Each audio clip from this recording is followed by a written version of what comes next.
Group D भर्ती में बहुत बड़ा दोस्तों यहाँ पे बदलाव कर दिया गया, जैसे कि आप लोग साफ साफ नोटिस भी देख सकते हो। यहाँ पर आप लोगों का दोस्तों क्या लिखा गया है आप लोग देख सकते हो। यहाँ पे लिखा गया अब सीधे भर्ती से भरे जाएंगे रेलवे के चतुर्श्रेणी कर्मचारी के पद। मतलब आप लोगों के जितने भी रेलवे ग्रुप डी की जो आप लोगों की पद निकाला जाता था रेलवे के थ्रू, उसमें अब आप लोगों का मेरिट के आधार पे नो एग्जाम सीधे भर्ती आप लोगों का यहाँ पे कराया जाएगा। जो आप लोग 10th प्लस ITI लगा के जो बच्चे यहाँ पे फॉर्म अप्लाई करते थे, अब उन दोनों को मिला के आप लोगों को जो 10th में परसेंट बनेगा ना, उसके आधार पे मेरिट के आधार पे अब आप लोगों का यहाँ पे चतुश्रेणी कर्मचारी का पद आप लोगों का भरा जाएगा।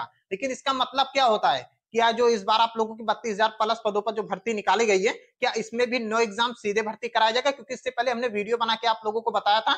जो आप लोग यहाँ पे पेपर कटिंग देख रहे हो, ये न्यूज के माध्यम से ही आप लोगों का जारी हुआ था। और आप में से काफी ज्यादा बच्चों ने अदर यूट्यूब चैनल पर भी ये नोटिस देख लिया होगा, जो कि आप लोगों का रेलवे की तरफ से ही दोस्तों आप लोगों का जारी किया गया था।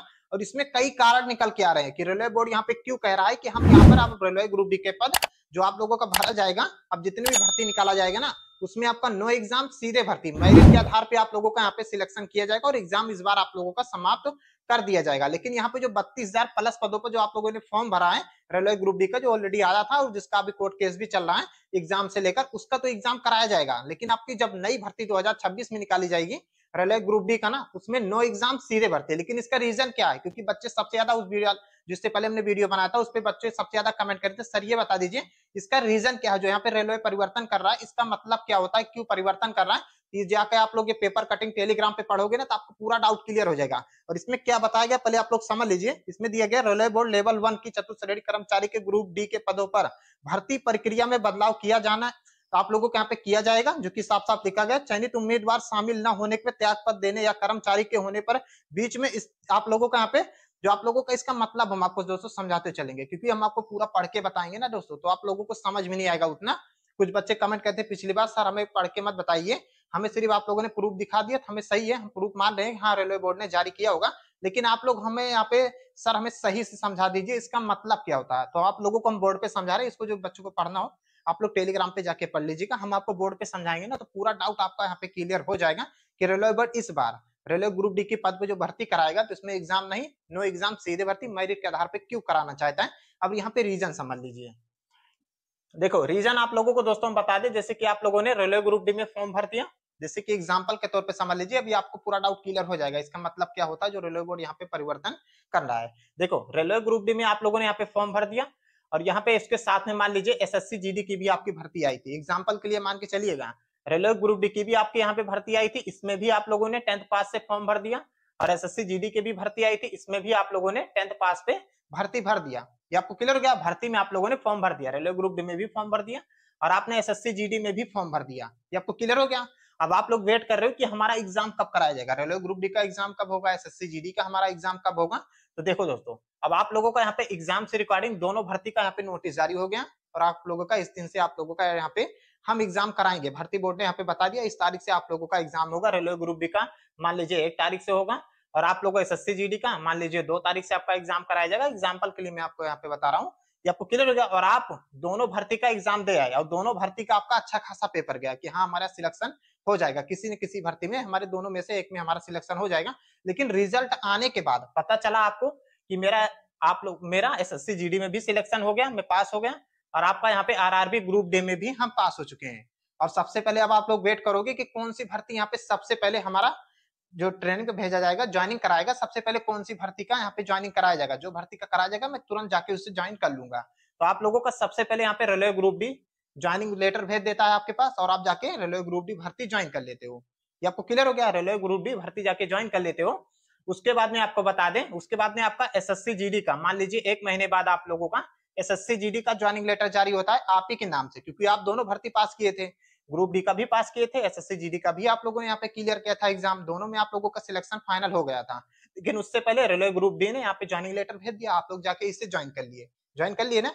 उसके बाद में आप लोगों का SSC GD की भर्ती का ज्वाइनिंग लेटर निकाला गया और आप तो ऑलरेडी यहाँ पे कार्यरत हो ना, आप लोग तो ग्रुप डी में काम कर रहे हो और आपके पास यहाँ पे लेटर पहुंचता है कि आप लोग आइए, आप यहाँ पे SSC GD का ट्रेनिंग आप लोग दीजिए, इस तारीख से आपका यहाँ पे ट्रेनिंग शुरू किया जाएगा, आप लोग आके यहाँ पे ज्वाइनिंग कीजिए।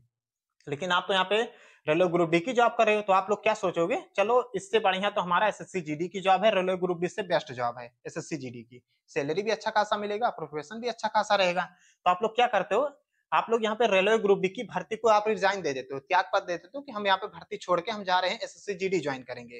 तो आप लोग क्या करते हो, रिजाइन दे दिए, रेलवे ग्रुप डी आपने छोड़ दिया। अब आप लोगों ने क्या किया, जो बच्चे यहाँ पे पास होता, अब आपने क्या किया, आप आके यहाँ पे एसएससी जीडी ज्वाइन कर लिए, एसएससी जीडी ज्वाइन कर लिए ना, तो रेलवे ग्रुप डी में एक पद आप लोगों का खाली हो गया ना। तो ऐसा तो है नहीं कि आप ही अकेले यहाँ पे पास किए होगे, कि आप ही ने यहाँ पे सिर्फ एसएससी जीडी और रेलवे ग्रुप डी में फॉर्म अप्लाई किया होगा। तो बहुत सारे बच्चे हैं ना, फॉर्म अप्लाई तो किए होंगे, और काफी ज्यादा बच्चे एसएससी जीडी भी पास किए होंगे फाइनल में, और यहाँ पे आरआरबी ग्रुप डी भी फाइनल में पास किए होंगे, और रेलवे ग्रुप डी ज्वाइन किए होंगे। उसके बाद उन्होंने भी यहाँ पे त्याग पत्र दिया होगा, रिजाइन दिया होगा ना।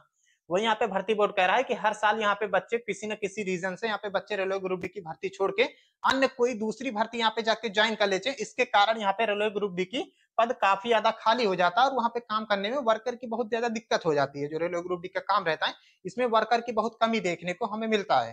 तो ऐसा हम करते हैं, रेलवे बोर्ड ये कह रहा था कि ऐसा हम करते हैं कि अब यहाँ पे हम बिना लिखित परीक्षा के मेरिट के बेस पे हम सिलेक्शन कर देंगे, लेकिन आप लोग यहाँ पे रेलवे ग्रुप डी की अगर आप जॉब कर जैसे आपकी जॉब लग जाती है रेलवे ग्रुप डी में, तो आप लोग रेलवे ग्रुप डी की ही जॉब कीजिएगा, इसे छोड़ के मत जाइएगा, क्योंकि हमें बहुत दिक्कत का सामना करना पड़ता है। यही रेलवे बोर्ड उस नोटिस के माध्यम से जो हमने आपको दिखाया ना, उस नोटिस के माध्यम से वही आप लोगों को समझाया जा रहा है। इसी के चलते, और एग्जाम्पल के तौर पर और ले लीजिए, देखिए कि आपका यूपीएसआई में सिलेक्शन हो गया, और आपका आरआर ग्रुप डी में ऑलरेडी आप लोग कार्यरत थे, काम कर रहे थे, और आपका अचानक यूपीएसआई में सिलेक्शन हो गया। तो आप लोग क्या करोगे, रेलवे ग्रुप डी की जॉब करोगे? नहीं करोगे ना, आप लोग एसआई आके ज्वाइन कर लोगे, बेस्ट जॉब है, आप लोग आके एसआई ज्वाइन कर लोगे। तो ये भी एक आपका एक पद खाली हो गया रेलवे ग्रुप डी में, आप लोग एसआई ज्वाइन कर लिए। उसके बाद जैसे कि यूपी पुलिस कांस्टेबल हो गया, यूपी पुलिस कांस्टेबल भी सिलेक्शन हो गया, रेलवे ग्रुप डी में भी आपका सिलेक्शन हो गया। सबसे पहले यहाँ पे रेलवे ग्रुप डी आपके पास ट्रेनिंग लेटर भेज देता है, आप जाके उसे ज्वाइन कर लेते हो। तो आप लोग ये भर्ती छोड़ के रेलवे ग्रुप डी की आके यूपी पुलिस कांस्टेबल ज्वाइन कर लेते हो। अब आप लोगों को समझ में आ गया होगा ना कि भर्ती बोर्ड क्या कहना चाहता है, किस कारण से यहाँ पे